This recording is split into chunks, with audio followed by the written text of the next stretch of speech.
Thank you, Donald Trump, for the sweet taste of liberation.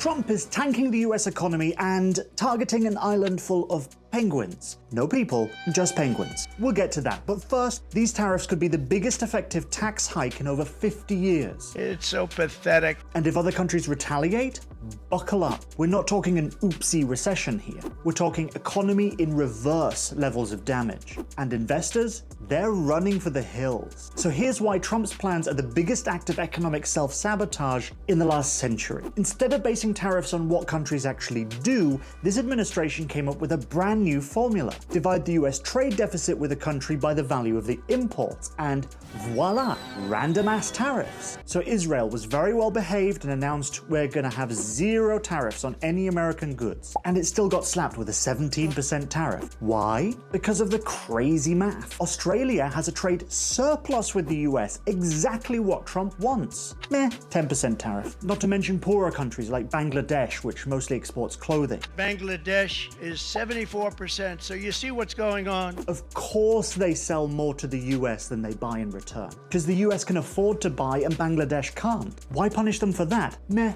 37% tariff. The UK exports billions more in services than goods to the US, but only a 10% tariff. What even is this logic?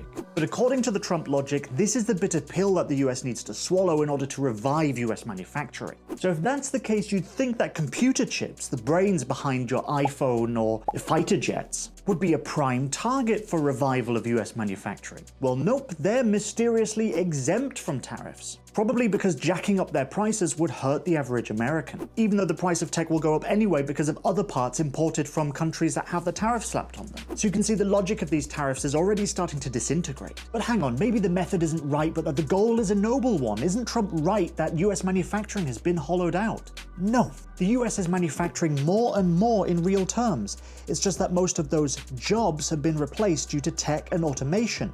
Meanwhile, the country doesn't especially need millions of new manufacturing jobs, as it's already not far off full employment. So it's hard to see what the reason for this all is in the first place. Meanwhile, US manufacturers, the very people that this is meant to help, are straight up panicking. The National Association of Manufacturers is begging the administration to reconsider, warning of job losses, disrupted supply chains, and a surge in costs. And then there's the penguin problem. Trump's list includes the Heard and McDonald Islands. Population? 0. Export threats? Also 0. Penguins? Many. Apparently the flippant freeloaders now face a 10% tariff too. So yeah, Trump's Liberation Day is more of a taxation special with extra confusion. Random targets, imaginary math, and a trade war with penguins. I'm going to be following the progress of these tariffs, so follow if you're not already.